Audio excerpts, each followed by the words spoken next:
What's up guys? I hope you are doing well. I am Veer. Welcome to Study Lover. देखिए हमारा polity चल रहा है। Polity में हम 7 चैप्टर कंप्लीट कर चुके हैं अकॉर्डिंग टू लक्ष्मीकांत। अब हम 8th चैप्टर यहाँ पर स्टार्ट करने जा रहे हैं और इसके साथ में मैं आप लोगों को इन्फॉर्म भी करना चाहता हूँ कि इकोनॉमिक सर्वे का सेकंड पार्ट आ चुका है। तो सेकंड पार्ट जो आया है अब उसको भी मैं साथ साथ में लेकर चलूंगा और इकोनॉमी के बेसिक कॉन्सेप्ट भी आप लोगों को यहाँ पर बताता हुआ चलूंगा। तो वीक में 1-2 लेक्चर उसके आया करेंगे इकोनॉमिक सर्वे के, ठीक है। तो दोनों चीजें साथ साथ में चलती रहेगी और पॉलिटी कंटिन्यू रहेगी। और जो मैंने क्वेश्चन आप लोगों को बोला था वे अब लेक्चर के साथ में ही क्वेश्चन आप लोगों को मिल जाया करेंगे। टेस्ट देखा करेंगे, पहले सिलेबस काफी बचा हुआ है, थोड़ा सिलेबस खींच लेते हैं।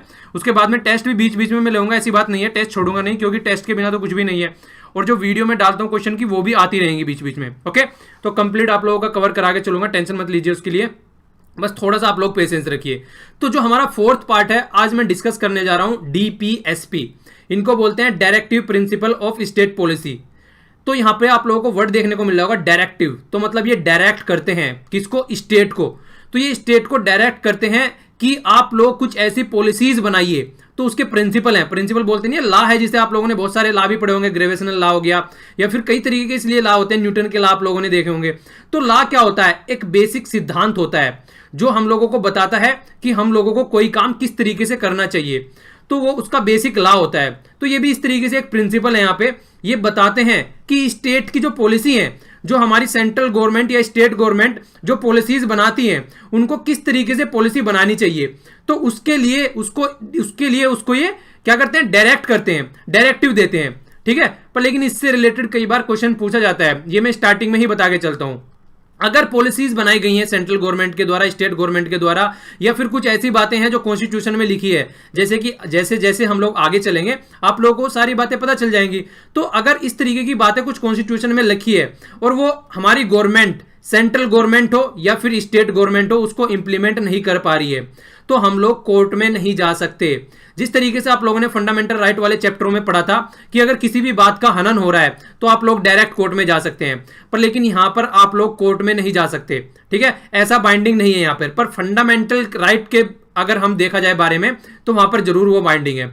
तो आज हमारा ये चैप्टर देखने जा रहे हैं, इसको मैं कंप्लीटली होलिस्टिकली कवर करके चलूंगा, कुछ भी नहीं छोड़ूंगा, ओके। थोड़ा सा आप लोग देख लेते हैं एक बार अब तक हमने क्या क्या पोर्शन कवर कर लिया है। तो थोड़ा सा ही आप लोगों को ओवरव्यू दे देता हूं। जो आज ही देखना स्टार्ट कर रहे हैं उनके लिए भी एक कनेक्टिविटी बन जाएगी और जो पहले से देख रहे हैं उनका थोड़ा सा रिवीजन भी हो जाएगा यहां पर। तो पहले फर्स्ट पार्ट की मैं बात करता हूं। यहां पे ये फर्स्ट पार्ट है यूनियन, जो हमारी यूनियन है, ठीक है, और उसकी टेरिटरी, जितनी भी टेरिटरी है उसके अंदर में। मैंने आप लोगों को पहले भी बताया था कि एक साइड में आप लोग यूनियन लेते हैं और दूसरा टेरिटरी लेते हैं। जो यूनियन में आता है यहां पर स्टेट आते हैं, पर लेकिन जब बात आती है टेरिटरी की तो यहां पर यूनियन के यहां पर उसके स्टेट के साथ साथ में जो हमारी यूनियन टेरिटरी है वो भी आती है। और जो बाहर की टेरिटरी हम किसी को एक्वायर कर लेते हैं, मान लीजिए कल को चाइना के ऊपर हमने आक्रमण किया और चाइना को इंडिया में मिला लिया, तो चाइना भी हमारी टेरिटरी हो जाएगी ठीक है। तो इस तरीके से, तो एक तरीके से ये भी क्वेश्चन कई बार आता है। तो यूनियन से बड़ा टर्म होता है, ठीक है ना, टेरिटरी। तो ये भी आप लोगों को याद रखना है, कंफ्यूजन में नहीं रहना है आप लोगों को। बहुत अच्छे से मैंने फंडामेंटल राइट जब पढ़ा रहा था ये सारी चीजें आप लोगों को एक्सप्लेन करिए, ओके। इस ये जो आर्टिकल होते हैं यहाँ पे, आर्टिकल हम लोगों ने देखा था 1 to 4 आर्टिकल। एक एक आर्टिकल आप लोगों को अच्छे से एक्सप्लेनेशन दिया था मैंने, कुछ भी शॉर्ट में नहीं बताया, सारी चीजें एक्सप्लेन कर करके मैंने पढ़ाई। इसके बाद में हम लोग पहुंचे सेकंड पार्ट पे, जिसका नाम है सिटीजनशिप। सिटीजनशिप भी हम लोगों ने अच्छे से देखी, किस तरीके से सिटीजनशिप को एक्वायर किया जा सकता है, किस तरीके से उसको टर्मिनेट किया जा सकता है। अच्छा ये बताइए, आप लोगों के लिए क्वेश्चन है कि टर्मिनेशन कितने तरीके से होता है। यहां पे मैं आप लोगों से क्वेश्चन बीच बीच में पूछता चलूंगा, जिससे कि आप लोगों का रिवीजन भी हो सके, क्योंकि रिवीजन बहुत ज्यादा इंपॉर्टेंट है। क्योंकि पढ़ाई जिसके नहीं साथ में उसके साथ में रिवीजन नहीं करेंगे ना तो सब कुछ ऐसे ही रखा रह जाएगा। एग्जाम टाइम पर रिवीजन ही काम में आएगा। तो रिवीजन आप लोगों को अच्छे से करना है। तो क्वेश्चन बीच बीच में पूछता रहूंगा, जिससे आप लोगों का रिवीजन भी होता रहे। और सारी पीडीएफ में ऑलरेडी डाल चुका हूं, ठीक है। तो आप लोग पीडीएफ से भी रिवीजन कर सकते हैं और वीडियो देखकर भी रिवीजन कर सकते हैं, जैसे भी आप लोगों को सुटेबल लगे, पर रिवीजन जरूर कीजिए या किसी को पढ़ा के रिवीजन कर लीजिए, ओके। और हाँ, एक बात और याद आ रही है मुझे, देखिए कई सारे स्टूडेंट ये बोलते हैं कि सर पता नहीं चलता है वीडियो आती है। तो देखिए आप लोग जब चैनल को सब्सक्राइब करते हैं ना, तो सब्सक्राइब करने के बाद में बराबर में एक घंटी होती है, उसको दबा लिया कीजिए। उससे क्या रहेगा, जब भी कोई वीडियो अपलोड करूंगा तो आपके पास में नोटिफिकेशन पहुंच जाएगा।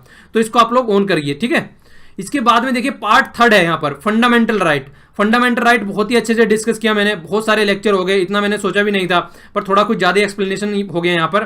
तो ये सारे लेक्चर मैंने डिस्कस किए। यहाँ पर कितने से आर्टिकल से कितने तक था, यहाँ पर थे 12 से 35 तक का। तो टोटल यहां पर ये आर्टिकल थे। इनका फ्रेमवर्क आप लोगों को याद रखना है, कितने आर्टिकल से कितने के बीच में, थोड़ा सा क्वेश्चन सोल्व करने में हेल्प हो जाती है। जो सिटीजनशिप था वो था 5 से 11 के बीच में। ओके, तो थोड़ा सा आप लोगों को इसको रटना नहीं है, 2-4 बार पढ़ेंगे, रिवीजन करेंगे तो चीजें याद हो जाएंगी, और मैं भी बीच बीच में रिवीजन कराता रहूंगा, तो टेंशन लेने की जरूरत नहीं है। जो फोर्थ पार्ट है अब हम लोग ये डिस्कस करने जा रहे हैं, ये directive principle of state policy. तो यहां पे इसके जो आर्टिकल हैं आप लोगों को इसके बारे में पता होना चाहिए। आर्टिकल 36 से लेके चलेंगे हम, और 51 तक कंप्लीट आर्टिकल यहां पर डिस्कस किए जाएंगे। तो लगभग 50 आर्टिकल कंप्लीट हो जाएंगे आप लोगों के, 51 आर्टिकल जब ये चैप्टर कंप्लीट हो जाएगा। तो इसीलिए आप लोगों को देखिए आगे के लेक्चर तो आते रहते हैं, पर लेकिन खाना उतना ही खाना चाहिए जितना पेट से ही, जितना आप लोगों को नुकसान ना पहुंचाए। पढ़ते रहो आगे आगे, ये भी कर लिया वो भी कर लिया, पता नहीं क्या क्या उठा के रख लिया। जितना करना है उसको ढंग से करना है, ठीक है, कम से कम उससे क्वेश्चन ना छूटे। तो सबसे इंपॉर्टेंट चीज ये है, तो जितना कर लिया कम से कम उसका रिवीजन करके आप लोगों को साथ साथ में चलना है। ओके, फिर इसके बाद में 4th ए आएगा, ये फंडामेंटल ड्यूटी आएगा। फिर इसको देखेंगे हम, ये अमेंडमेंट के तहत ऐड किया गया था, इसके बारे में फिर हम देखेंगे। ये लगभग एक लेक्चर में कंप्लीट हो जाएगा, ठीक है। आइए आगे चलते हैं, अभी देखते हैं इसके बारे में, डीपीएसपी के बारे में। इस वाले पोर्शन से 3 से 4 क्वेश्चन बन जाते हैं, तो थोड़ा ध्यान देकर चलिएगा इस पोर्शन पे। सबसे पहले तो मैं आप लोगों को अभी बताया, ये पूछ लिया जाता है कई बार कि जैसे फंडामेंटल राइट, डीपीएसपी, ये इस तरीके से आ जाते हैं पार्ट में लगाने के लिए सीरियल वाइज। इनके सामने दे देंगे पार्ट फर्स्ट में कौन आता है, पार्ट सेकंड में कौन आता है। तो ये आप लोगों को थोड़ा सा याद रखना है। पार्ट 4 में आता है डीपीएसपी, ठीक है ना। चार नाम है इसमें, डीपीएसपी, तो इसलिए आप इसको बोल सकते हैं कि पार्ट 4 में हो गया। ये थोड़ा सा याद रखने की ट्रिक है। देखिए कुछ भी ट्रिक बना दी है इस तरीके से, और कुछ पता हो तो नीचे कमेंट बॉक्स में लिख दिया कीजिए। ओके, इसके अलावा देखिए ये आर्टिकल आते हैं 36 से 51 तक, टोटल आर्टिकल ये आते हैं। इसका ग्रुप भी पूछ लिया जाता है कितने से कितने आर्टिकल तक आते हैं। इसके अलावा ये क्वेश्चन भी कई बार पूछा जाता है कि आइडिया कहां से आया कॉन्स्टिट्यूशन में इसका, देखिए डीपीएसपी रखनी चाहिए। तो ये आयरिश कॉन्स्टिट्यूशन, आयरलैंड का आप लोगों ने नाम सुना होगा, तो वहां से आया है, ठीक है ना। तो 1930 में उनका कॉन्स्टिट्यूशन बनाया गया था, हमने भी वहां से ये आइडिया को लिया है। ये भी कई बार मैच करने के लिए आ जाता है कि कौन सा पार्ट कहां से लिया गया है। इसके अलावा उन्होंने कहां से लिया है, उन्होंने लिया है स्पेनिश कॉन्स्टिट्यूशन। तो इतना तो खैर आगे नहीं पहुंचेंगे, आप लोगों को कम से कम इंडिया का पता होना चाहिए, बाकी तो वो कहां से ले रहे हैं उससे मतलब याद रखना है तो रख लीजिए। देखिए जितना चीजें याद रहे उसमें कोई प्रॉब्लम नहीं है। और कई बार ये बोल दिया जाता है कि किसने हमारे कॉन्स्टिट्यूशन के बारे में क्या क्या बोला है। तो डॉक्टर BR अम्बेडकर जी ने इसको नोवेल फीचर बोला था कॉन्स्टिट्यूशन का। जिस तरीके से आप लोगों ने देखा फंडामेंटल राइट में आप लोगों ने हार्ट एंड सोल का जिक्र सुना होगा, इसी तरीके से इसे नोवेल फीचर बोला था, ठीक है, कि सोसाइटी के फायदे के लिए कुछ करने वाले फीचर है ये। क्योंकि इसमें सारी चीजें आप लोगों को उसी तरीके की देखने को मिलेगी कि हमारी सोसाइटी कैसी होनी चाहिए, इकोनॉमिक, वहां पर इकोनॉमिक जस्टिस होना चाहिए, सोशल जस्टिस होना चाहिए, पॉलिटिकल जस्टिस होना चाहिए। तो सोसाइटी पे ज्यादा फोकस किया गया है, हमारा समाज जो है उस पर ज्यादा फोकस दिया गया है यहाँ पर। तो इसीलिए यहां पर इसको नोवेल फीचर भी बोला गया है। ये बोला था BR अम्बेडकर जी के द्वारा, ठीक है। तो ये भी आप लोगों को पता होना चाहिए इसके बारे में। इसके बाद में क्या बोला गया आप लोगों ने कंप्लीट अगर बात आए निकल के, तो directive principle along with fundamental right दोनों को मिलाकर philosophy of the constitution and is the soul of the constitution. तो दोनों को मिला के फिलोसफी और सोल ऑफ द कॉन्स्टिट्यूशन बोला जाता था। मतलब फिलोसफी क्या, जिस तरीके से जिस पैटर्न पे हमारा कॉन्स्टिट्यूशन बनाया गया है, ठीक है ना। हमारे कॉन्स्टिट्यूशन को एक तरीके से सोशलिस्ट कॉन्स्टिट्यूशन भी बोला जाता है। हमारे कॉन्स्टिट्यूशन में सोसाइटी के वेलफेयर के लिए काफी कुछ है, इंडिविजुअल इंसान के फायदे के लिए काफी कुछ है। तो इसीलिए हमारा कॉन्स्टिट्यूशन बेस्ट कॉन्स्टिट्यूशन है अगर देखा जाए तो वर्ल्ड का, ठीक है। और तो हमको इस बात पे अपने आप पे गर्व भी करना चाहिए। तो यहाँ पर फिलोसफी की जब बात की जाती है तो ये भी आप लोगों को पता होना चाहिए कि फिलोसफी और सोल, तो ये फंडामेंटल राइट और directive principle of state policy है। ये डायरेक्ट क्वेश्चन आप लोग समझ सकते हैं, ये क्वेश्चन पूछे जाते हैं डायरेक्ट। और ये है ग्रानविल ऑस्टिन, इनका नाम आप लोग कई बार सुनते होंगे अगर आप लोग थोड़ा डिटेल में चीजों को पढ़ते हैं। ये अमेरिकन ऑथर है, हिस्टोरियन है अमेरिकन। इन्होंने काफी रिसर्च की इंडियन कॉन्स्टिट्यूशन के ऊपर, ठीक है। तो इन्होंने जो directive principle of state policy है और फंडामेंटल राइट है, इसका नाम भी दिया इन्होंने कॉन्सेंस, विवेक, मतलब कॉन्स्टिट्यूशन का विवेक है ये दोनों पार्ट, ठीक है। असली कॉन्स्टिट्यूशन यही है। मतलब अगर कॉन्स्टिट्यूशन में वो नहीं होता है कि तेरे पास में बुद्धि की कमी है, तेरे पास में विवेक की कमी है, तो जो कॉन्स्टिट्यूशन में असली चीज है, जो जिसको आप लोग आत्मा बोल सकते हैं, वो भी इन्होंने भी इसी को बोला है। तो ये आप लोग इसके बारे में कई बार इस तरीके से ऑथर जो होते हैं, एसएससी में भी कई बार क्वेश्चन आ चुके हैं कि किसने ये बोला है। आप लोग देखते होंगे नॉर्मली कि ये बोला जाता है कि ये वर्ड किसने बोला है, ये लाइन किसने बोली है, ये किसके द्वारा कहा गया है हिस्ट्री में। तो इस तरीके से आप लोगों को थोड़ा थोड़ा उसके बारे में पता होना चाहिए किसने क्या क्या किस टाइम पर कहा है, ठीक है, तो थोड़ा सा आप लोग उसका रिवीजन करते रहेंगे। और मैं पहले ही बोल चुका हूं, जब भी नेक्स्ट लेक्चर आप लोग सुना करें तो पिछले वाले लेक्चर को रिवाइज जरूर किया करिए, बहुत ही ज्यादा इंपॉर्टेंट है। नेक्स्ट आर्टिकल नेक्स्ट लेक्चर पे आने से पहले कम से कम 24 आवर के अंदर अंदर आप लोगों को रिवीजन कर लेना चाहिए उसका, अगर लंबे टाइम तक अपनी मेमोरी में ये चीजें फिक्स रखना चाहते हैं तो। नहीं तो भगवान भरोसे हैं चीजें चली रही हैं, कोई दिक्कत ही नहीं है फिर तो। अगर चाहते हैं कि जो चल रहा है चलने दीजिए, वो चलता ही रहता है, तो थोड़ा कंफर्ट जोन से बाहर आइए और चीजों को कीजिए। ओके, आइए अब थोड़ा सा डिटेल में मीनिंग समझ लेते हैं यहाँ पर directive principle of state policy, ठीक है ना। तो इसके बारे में थोड़ा जानने की कोशिश करते हैं, आखिर किस किस तरीके से किस किस पर ये इंप्लीमेंट की जाने के लिए मतलब ड्यूटी रहती है, उसके बारे में यहाँ पर बातें बताई गई है। तो फीचर्स क्या क्या है directive principle of state policy के। तो directive principle of state policy के फ्यूचर की जब हम लोग बात करते हैं यहाँ पर, तो ये एक तरीके से इंस्ट्रक्शन है और रिकमेंडेशन है। जिस तरीके से मैंने बोला आप लोगों को, ये डायरेक्टिव करती हैं, मतलब डायरेक्शन देती हैं स्टेट को कि आपको ये काम करने चाहिए। हमारे कॉन्स्टिट्यूशन निर्माता जो थे ना, उन्होंने कुछ चीजें कॉन्स्टिट्यूशन में लिख दी, तो कॉन्स्टिट्यूशन में वो लिख के चले गए, ये इसलिए लिख के चले गए कि इससे डायरेक्शन मिलती रहे, जो आने वाली गवर्नमेंट है उनको पता रहे कि हमको क्या करना चाहिए, तो इस तरीके से उनको डायरेक्शन मिलती रहे। तो इसीलिए चीजें कॉन्स्टिट्यूशन में रख दी गई है, लिख दिया गया है कि इनको देख देख कर आप लोग आगे बढ़ते रहें। कहीं भी आपको कोई प्रॉब्लम हो तो इस तरीके से, मान लीजिए आप लोग रिवीजन कर रहे हैं, समझ में नहीं आया कि क्या करना है आगे, तो अपनी किताब उठा के देख ली कि यार ये पॉइंट मेरे से मिस हो गया। तो कुछ कुछ इसी तरीके से है, ये एक तरीके से गाइड का काम करती हैं। कुछ पढ़ रहे हैं तो समझ में नहीं आ रहा है तो कुंजी उठा के देख ली, गाइड उठा के देख ली, तो यहाँ पे ये भी उसी का काम करते हैं। गवर्नमेंट जब कुछ कर रही है, अगर उनको देखना है कि हम लोग सही जा रहे हैं या गलत जा रहे हैं, तो उठा के डीपीएसपी देख ले, उससे उनको पता चल जाएगा कि हमारी डायरेक्शन सही है या हमारी डायरेक्शन गलत है। ओके, तो यहां पर क्या क्या है देखिए, स्टेट में क्या आता है, लेजिस्लेटिव आते हैं जो कि नियम बनाते हैं, एग्जीक्यूटिव रहते हैं जो नियम बना देते हैं, उनको फिर एग्जीक्यूट करते हैं, मतलब उनको इंप्लीमेंट करते हैं, और एडमिनिस्ट्रेटिव रहते हैं जो कि उसकी हेल्प करते हैं इन सब चीजों में। तो ये सारे यहां पर आते हैं। तो आर्टिकल 36 के तहत क्या बात बोली गई है कि स्टेट की ड्यूटीज है एक तरीके से, ये अगर चाहे तो स्टेट फॉलो करेगा। ड्यूटी देखिए, फंडामेंटल ड्यूटी भी आप लोग देख सकते हैं, वो अगर उनका भी हनन हो रहा है या आप उनको फॉलो नहीं कर रहे हैं तो तब भी कोर्ट में नहीं जा सकते हैं। तो ये भी इस तरीके से ही है बिल्कुल। तो ये कई क्वेश्चन है आप लोगों से इर्द गिर्द करके पूछ लिए जाते हैं, तो इनका ध्यान रखिएगा। तो स्टेट जिस तरीके से पार्ट 4 में स्टेट वर्ड बोला गया है, ये बिल्कुल ऐसे ही है जब मैं आप लोगों को फंडामेंटल राइट बता रहा था, वहां पर फंडामेंटल राइट में भी स्टेट वर्ड का कुछ यूज किया गया था। वहां पर मतलब स्टेट वर्ड का यूज क्या था फंडामेंटल राइट में, वहां पे हम लोगों ने पढ़ा था कि अगर कोई भी स्टेट, जब जिक्र कर रहे थे कि कोई भी हमारे फंडामेंटल राइट का हनन करता है, उस कोई भी में कौन था, लेजिस्लेटिव था, एग्जीक्यूटिव थी, सेंट्रल गवर्नमेंट या स्टेट गवर्नमेंट के ऑर्गन्स थे, लोकल अथॉरिटी थी, पंचायत या आप म्युनिसिपैलिटी बोल सकते हैं, और अदर पब्लिक अथॉरिटी थी। तो स्टेट का मतलब ये बातें थी वहां पर। अगर इनमें से कोई भी हमारे फंडामेंटल राइट का हनन कर रहा है तो हम लोग कोर्ट में जा सकते थे। ये बातें हमने फंडामेंटल राइट वाले लेक्चर में देखी थी। अब यहां पे भी स्टेट का मतलब यही है। स्टेट का जब जिक्र करेंगे तो ये एक्सप्लेन कर रहे हैं आर्टिकल 36 में कि ये सारी बातें आएंगी कि इन सबको इंप्लीमेंट करने के लिए ये इनकी ड्यूटी है कि इनको इंप्लीमेंट करनी चाहिए, ठीक है। तो यहां पर ये जिक्र किया गया है। एक बात मैं आप लोगों को और बताना चाहूंगा, आखिर ऐसा आप लोगों के माइंड में क्वेश्चन आता होगा कि आखिर ऐसा क्या था कि फंडामेंटल राइट तो इन्होंने बोल दिया कि आप लोगों को इंप्लीमेंट करने हैं, कोई इंप्लीमेंट नहीं करेगा तो आप लोग कोर्ट में चले जाएंगे, डीपीएसपी में क्यों नहीं बोला। देखिए उसका रीजन है, हमारी पॉपुलेशन है, और जब हमारा देश आज़ाद हो रहा था उस टाइम पे हमारी इकोनॉमी ऐसी नहीं थी कि जो भी बातें हमने कॉन्स्टिट्यूशन में लिख दी है, अगर स्टेट पे हम लोग बैन लगा देते, हम लोग बोलते उनको कि आप लोगों को ये इंप्लीमेंट करनी ही करनी है, अगर स्टेट को हम इस तरीके से डायरेक्शन देते कि इंप्लीमेंट नहीं करेंगे तो हम लोग कोर्ट में चले जाएंगे। तो इतने रिसोर्सेज नहीं है हम लोगों के पास में, स्टेट के पास में, सेंटर के पास में इतनी रिसोर्सेज नहीं है कि हर एक इंसान को एजुकेशन दे सकें, हर एक इंसान को हेल्थ की फैसिलिटी प्रोवाइड करा सकें, हर एक इंसान को खाना प्रोवाइड करा सकें। तो इतने रिसोर्सेज नहीं है।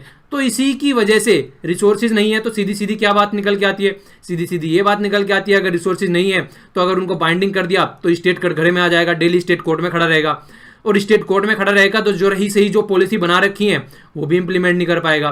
तो हर एक बात के पीछे कुछ ना कुछ बैकग्राउंड है, तो आप लोगों को उस बैकग्राउंड की नॉलेज रहेगी तो आप लोग समझ पाएंगे कि ऐसा क्यों हो रहा है। वरना तो रटने के तो फिर कई सारे साधन है, बहुत सारी वीडियो आप लोगों को मिल जाएंगी यूट्यूब पर, जहां पे आप लोगों को डायरेक्ट बता देंगे कि यहाँ पर ये है, यहाँ पर ये है, आप लोग उसको देखेंगे आराम से, वो आप लोगों को ओवरव्यू मिल जाएगा। पर लेकिन अगर थोड़ा डिटेल में समझना चाहते हैं तो आप लोगों को ये डिटेल में इसलिए बता रहा हूँ क्योंकि हमारा कॉन्स्टिट्यूशन है, तो हमको इसके बारे में समझना चाहिए। कम से कम इंजॉय करिए, आराम आराम से पढ़ा रहा हूँ तो आप लोग जिसे समझ भी सके ढंग से। अब सेकंड बात क्या है, यहाँ पर बोला गया है कि एक तरीके से इंस्ट्रूमेंट ऑफ इंस्ट्रक्शन है, मतलब इंस्ट्रक्शन देता है कि किस डायरेक्शन में आप लोगों को चलना है। और ये कहां पर भी रखा गया है, ये आप लोगों को मैंने पढ़ाया था जब जो बैकग्राउंड पढ़ा था कि हमारा कॉन्स्टिट्यूशन बनना कहां से स्टार्ट हुआ, उसके ऊपर 2 लेक्चर लिए थे मैंने। तो वहां पर हम लोगों ने देखा था, देखिए हर एक लेक्चर के नीचे जो आप लोग कमेंट बॉक्स और डिस्क्रिप्शन बॉक्स देखते हैं वहां पर उनकी लिस्ट रहती है, तो आप लोग वहां पर देख लेते हैं जिन जिन के भी मिस हो जाते हैं, ठीक है। और लास्ट में जब वीडियो खत्म होती है तो स्क्रीन पर भी आ जाता है वो, तो जिसके मिस हो जाते हैं रिवीजन करना है तो आप लोग डायरेक्ट देख सकते हैं, अंदर जाकर सर्च करने की जरूरत नहीं पड़ेगी आप लोगों को, ओके। तो यहाँ पर जो गवर्नमेंट ऑफ इंडिया एक्ट 1935 है वहां पर बोला भी गया था कि इंस्ट्रूमेंट ऑफ इंस्ट्रक्शन, ठीक है, तो वहीं से ये बातें निकल के आई। तो डॉक्टर BR अम्बेडकर ने भी बोला, इसको फिर से उन्होंने डिफाइन किया कि ये इंस्ट्रूमेंट ऑफ इंस्ट्रक्शन है, जिस तरीके से गवर्नर जनरल को, एक तरीके से गवर्नर जनरल हमारे यहाँ पर आते थे, बाद में उसको 1857 के बाद में उसी गवर्नर जनरल को हम वायसराय बोलने लगे थे, ठीक है। तो जब हम उसको वायसराय बोलने लगे, पहले गवर्नर जनरल बोलते थे, तो उसको भी एक तरीके से डायरेक्शन दी जाती थी ब्रिटिश गवर्नमेंट के द्वारा कि आप लोगों को इस तरीके से काम करनी है। तो फिर वहीं से ही वहां पर कौन कर रहा है, ब्रिटिश गवर्नमेंट डायरेक्ट दे रही है, डायरेक्शन दे रही है गवर्नर जनरल को। तो हम लोगों ने अपने जो हमारा 1935 का गवर्नमेंट ऑफ इंडिया एक्ट था वहां पे भी इस तरीके की चीजें देखने को मिली, ठीक है। तो हमने अपने कॉन्स्टिट्यूशन में भी इस तरीके से चीजें रख ली कि जिस तरीके से ब्रिटिश गवर्नमेंट गवर्नर जनरल को डायरेक्शन देती है, इसी तरीके से हमारा कॉन्स्टिट्यूशन जो हमारी गवर्नमेंट है वहां पे उसको डायरेक्शन देगा कि आप लोगों को ऐसा कुछ करना चाहिए, ओके। तो कॉन्सेप्ट जो है कहीं ना कहीं कनेक्ट रहते हैं बैकग्राउंड में, अगर बैकग्राउंड को आप लोग खंगाल के देखेंगे तो ये सारे कॉन्सेप्ट आप लोगों के सामने निकल के आ जाएंगे। एक चीज आप लोगों को बड़ी अच्छी देखने को मिलती होगी हमारे कॉन्स्टिट्यूशन में, वो क्या है, वो ये है कि हमारा कॉन्स्टिट्यूशन जिस तरीके से बनाया गया है वो सारे जो दर्द हमारे जो फ्रीडम फाइटर हैं उन्होंने देखे थे वो कॉलोनियल टाइम में, वो सारी चीजें उन्होंने यहाँ पर प्रोवाइड कराने की कोशिश की है। इकोनॉमी से रिलेटेड हमारी इकोनॉमी किस तरीके से चलनी चाहिए, सोसाइटी किस तरीके से होनी चाहिए, पॉलिटिकल राइट, हम लोगों को उस टाइम पर वोट डालने के भी राइट नहीं थे, कुछ आदमियों को थे वो जो पढ़े लिखे होते थे, पर लेकिन आज की डेट में हर एक इंसान जो कि 18 साल या 18 साल से ज्यादा का है वो क्या कर सकता है, वो वोट डाल सकता है। तो आज की डेट में ये राइट हमने सबको प्रोवाइड कराए हैं। तो जो कमी उस टाइम पर हमको लगती थी वो कमी आज की डेट में हम प्रोवाइड करा रहे हैं। ये बिल्कुल उसी तरीके से है, जो पेरेंट्स होते हैं अगर उनको कुछ नहीं मिलता है, कोई कमी रहती है उनकी लाइफ में, तो वो क्या करते हैं, वो अपने बच्चों के लिए वो चीज करने की कोशिश करते हैं कि हमको तो ये फैसिलिटी नहीं मिली है पर हमारे बच्चों को जरूर मिलेगी। तो इसी तरीके से जो हमारे फाउंडर फादर हैं हमारे कॉन्स्टिट्यूशन के, उन्होंने भी हमारे लिए कुछ ऐसे ही प्रोविजन रखे हैं कि जो चीजें उन्हें नहीं मिली वो चीजें हमें मिल गई, हमें मिल सके और हम उसका एंजॉय कर सके। तो इस तरीके से जो एम था, जस्टिस ढंग से मिल सके, लिबर्टी रहे, लोगों की आराम से एंजॉय कर सके, इक्वलिटी रहे, भाईचारा रहे, फर्टर्निटी, तो सारी चीजें यहाँ पर हम लोगों को न्याय भी मिल सके, कहीं पे घूम फिर भी सके आराम से, कोई रिस्ट्रिक्शन ना हो, इक्वलिटी रहे, एक दूसरे में कोई भेदभाव ना किया जाए और भाईचारा भी बना रहे। तो ये सारी बातें हम लोगों को प्रियम्बल में देखने को मिली है। प्रियम्बल देखिएगा, कई सारे क्वेश्चन आते हैं वहां पे, एक कंप्लीट वीडियो इसके बारे में मैंने बनाई थी काफी अच्छे से, आप लोग देखेंगे तो कंप्लीट आप लोगों को आइडिया हो जाएगा और फिर इससे बाहर क्वेश्चन भी नहीं आएगा कोई, ओके। इसके बाद में क्या देखा, कॉन्सेप्ट जो है यहाँ से वेलफेयर स्टेट का निकल के आया, ठीक है, कि हमको अपनी जो यहाँ पर जनता है, जनार्दन है हमारे यहाँ पर, उनके फायदे के लिए सोचना है, ठीक है। पुलिस स्टेट नहीं था, ब्रिटिश जो स्टेट था वो पुलिस स्टेट था, वहां पर सबको डायरेक्ट किया जाता था, कोई कुछ करता था गोली मार दी जाती थी, उठा के जेल में डाल दिया जाता था। कई बार तो ऐसे ऐसे भी काम हुए कि जिसने कुछ नहीं किया है उनको भी उठा के जेल में डाल दिया जाता था, कोई कुछ पूछने वाला ही नहीं था यार। वहां पर जो हमारे फ्रीडम फाइटर थे, जो हमारे लीडर थे, अगर वो कुछ करते थे उनको भी जेल में डाल दिया जाता था। आप लोग देखते होंगे कितना फ्रीक्वेंट था जेल में जाना, अगर आप लोगों ने नॉर्मली हिस्ट्री पढ़ी होगी तो आप लोगों को ये सारे आइडिया होगा। तो ये बातें कई बार निकल कर आती है घूम फिर कर कि किस तरीके से हम लोगों को अपना स्टेट बनाना था। तो वो सारी चीजें जो हम लोगों को उस ड्यूरेशन में नहीं मिली, हम लोगों ने ये सोच लिया था, हमारे जो फ्रीडम फाइटर थे, जो हमारे कॉन्स्टिट्यूशन निर्माता थे, कि कम से कम अपने जो आने वाली जनरेशन है उनको ये चीज जरूर देनी है। तो उन्होंने बोला कि हम अपना कॉन्स्टिट्यूशन ऐसा बनाएंगे जो हमारा स्टेट हो वो सोसाइटी के फायदे के लिए सोचे और वो पुलिस स्टेट ना बने, मतलब हमारे ऊपर अत्याचार ना करे। इसी को रोकने के लिए हमारे यहाँ पर, अगर कभी आप लोगों को पता चल जाए, क्वेश्चन पूछा जाए आप लोगों से कि क्यों हमारे यहाँ पर पुलिस स्टेट नहीं बन सकता, कौन उसके ऊपर रिस्ट्रिक्शन लगाता है, तो सबसे ज्यादा रिस्ट्रिक्शन लगाता है हमारे फंडामेंटल राइट। क्यों? क्योंकि अगर स्टेट कुछ भी फंडामेंटल राइट का हनन करने को आएगा तो हम लोग कोर्ट में चले जाएंगे और कोर्ट हमारा इंडिपेंडेंट है, वो हमेशा आर्टिकल 32 के तहत रिट्स है वहां पर, उनको फॉलो करके हमारे फायदे में हमेशा अपना जो डिसीजन है वो जनता के फायदे में देगा, ओके। तो ये बातें हम लोग काफी डिस्कस कर चुके हैं पिछले पार्ट में, तो यही बात यहां पर बोली जा रही है, ओके। तो यहां पर पुलिस स्टेट नहीं होना है, यहां पर जो स्टेट होना है वो वेलफेयर वाला स्टेट होना है, हमारे फायदे के बारे में उसको देखना है। और ये बात मैं स्टार्टिंग में ही बता चुका हूं, नॉन जुडिशियबल है, मतलब अगर ये इंप्लीमेंट नहीं की जा रही है तो हम कोर्ट में नहीं जाएंगे। बहुत बार क्वेश्चन आता है, ये घुमा फिरा के पता नहीं कितनी बार इस क्वेश्चन को पूछते हैं। तो आर्टिकल 37 में ये बात निकल के आती है, ठीक है, कि प्रिंसिपल्स जो फंडामेंटल्स हैं यहाँ पर गवर्नेंस के, ड्यूटी स्टेट पॉलिसी की, तो उनका जो लॉ बनाना है उनको उस तरीके से फॉलो करना है। पर लेकिन ये जुडिशियल नहीं है नेचर में। अगर ये इसको नहीं बनाते हैं, ये इंप्लीमेंट नहीं करते हैं, आप लोगों को पता होना चाहिए जिस तरीके से मान लीजिए कोई पॉलिसी आ गई, अगर मान लीजिए सारी चीजें कॉन्स्टिट्यूशन में ये इंप्लीमेंट करने की बात होती है तो ये माना जाता है हमको एक वेलफेयर सोसाइटी बनानी है, हम लोगों को सबको जो भी प्रोवाइड करानी चाहिए, सबको हेल्थ भी प्रोवाइड करानी चाहिए, पर उसके लिए पैसा चाहिए। पैसा कहां से आएगा इतना? जितनी हमारी पॉपुलेशन है, हम चाइना को सरपास करने वाले हैं, तो इतनी पॉपुलेशन को, इतनी जनता को बहुत सारी रिसोर्सेज चाहिए। इतना रिसोर्सेज करने के लिए हमारे पास में मनी नहीं है, तो उसको इंप्लीमेंट करने की बात आती है फिर। तो इसीलिए नॉन जुडिशियल नेचर में इसमें रखा गया है, वरना इसको भी जुडिशियल रखा जा सकता था अगर हमारी भी एक छोटी सी कंट्री होती, छोटी सी जनरेशन होती और कोई प्रॉब्लम यहां पर न होती, तो हम इसको आराम से इंप्लीमेंट कर सकते थे। ओके, तो ये बातें आप लोगों को याद रखनी है। पर मैंने अभी आप लोगों को बताया नॉन जुडिशियल इन नेचर है।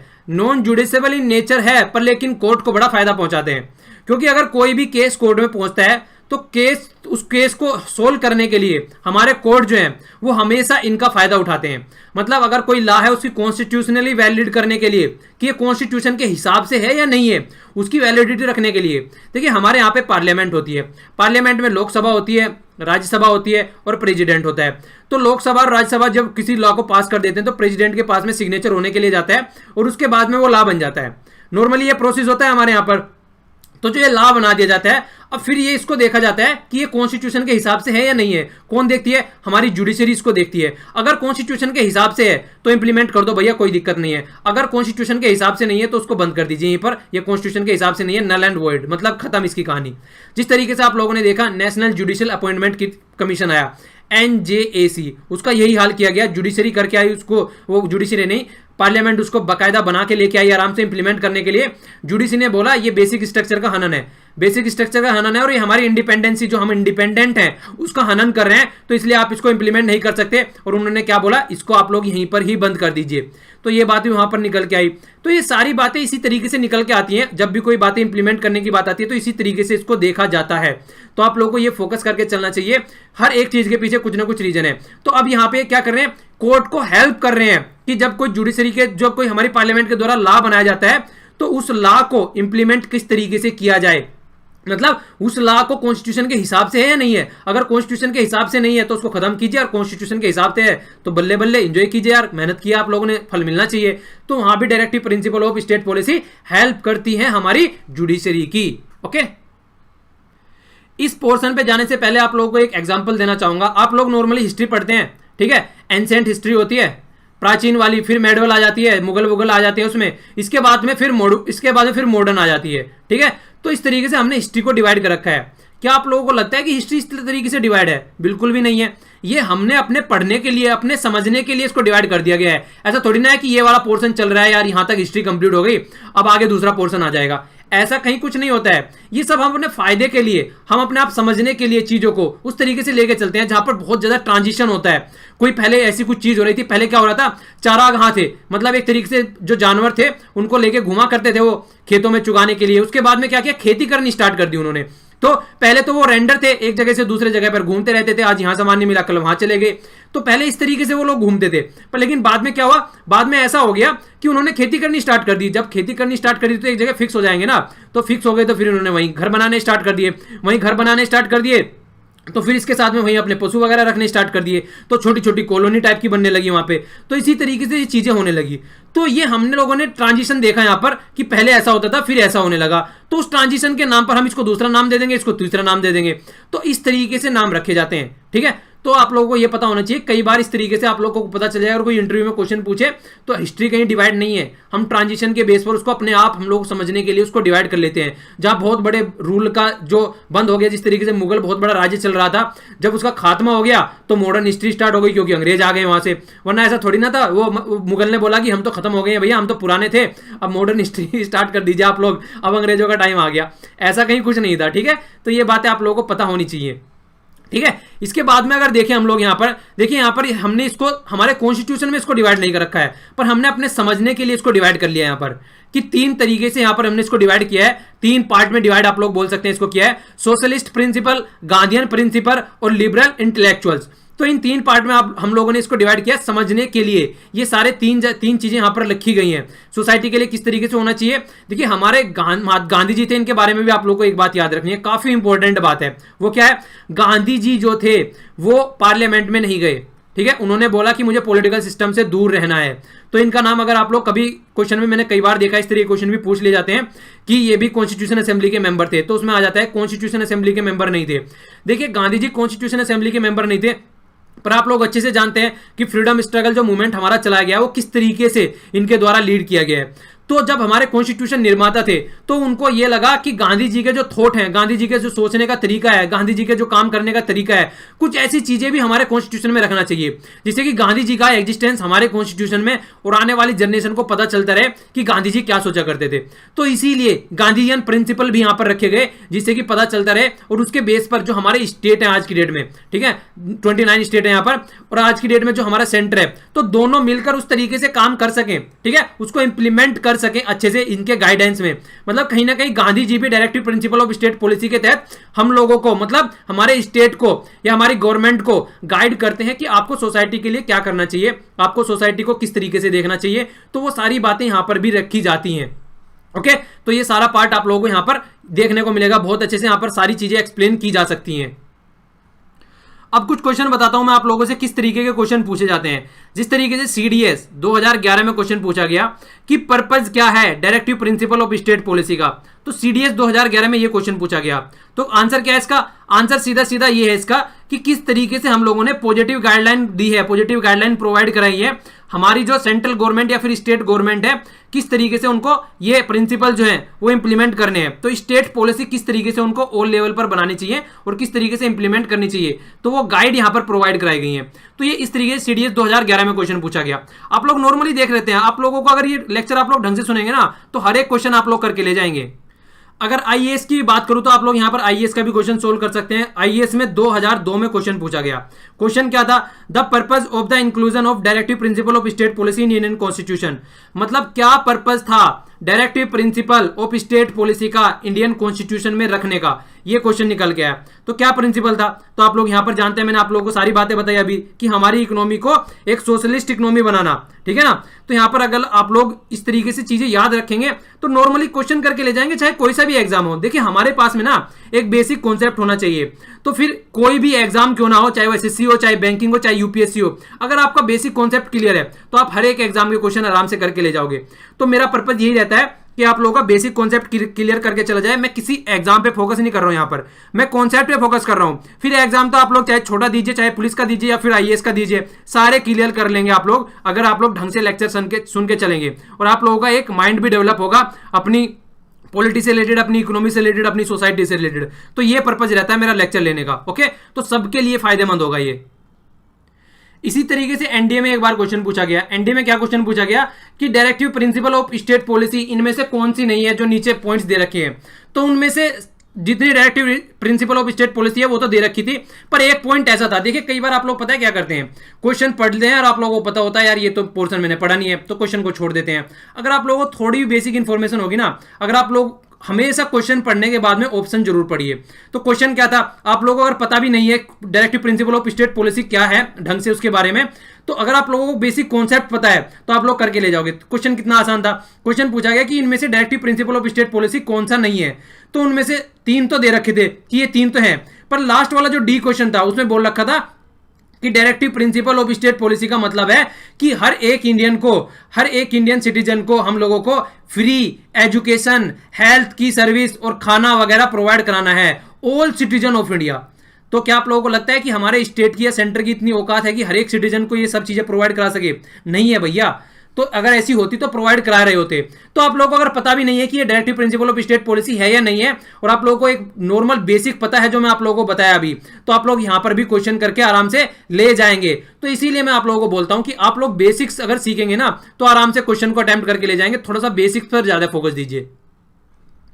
तो आज के लेक्चर में इतना ही। देखिए अगर कोई भी डाउट या क्वेरी हुआ करे तो आप लोग नीचे कमेंट बॉक्स में या तो यहीं पर ही दिया कीजिए, या फिर आप लोग कहां पर जाकर दे सकते हैं, फेसबुक के पेज पर आप लोग यहां पर जाके मुझे बता सकते हैं। ये वाला लिंक है यहां पर। आप लोग कई बार क्या करते हैं यार, स्टडी IQ के नीचे जाते हैं और वहां पर जाकर उसके बारे में बताने लगते हैं कि सर ये क्वेश्चन, सर ये प्रॉब्लम है, ये प्रॉब्लम है। वहां पर जाके मत बोला कीजिए, जो भी आप लोगों को बोलना है वो आप लोग यहीं पर ही बोला कीजिए, इसके नीचे आगे कमेंट बॉक्स में, ठीक है। तो जो भी यहाँ डाउट होते हैं यहाँ पर पूछा कीजिए, जो वहां पर डाउट होते हैं वहां पर पूछा कीजिए, दोनों को इंटरमिक्स मत कीजिए। ये आप लोगों से रिक्वेस्ट है। और चीजें पसंद आती है तो लाइक कीजिए, नहीं पसंद आती है तो डिसलाइक कीजिए। और पसंद क्यों नहीं आ रही है, डिसलाइक कर रहे हैं, तो नीचे कमेंट बॉक्स में लिखिए भी, जिससे मैं उसको इंप्रूव कर सकूं। ओके, तो देखिए आप लोगों को चीजें दूसरों को शेयर भी कीजिए, जिससे अपना भी फायदा हो और दूसरों का भी फायदा हो। अपनी सोसाइटी को एक अच्छी सोसाइटी बनाना है। वाटर और ट्री को सेव कीजिए, अपने आसपास सफाई रखिए। आज के लिए इतना ही। Thanks a lot for listening. जय हिंद।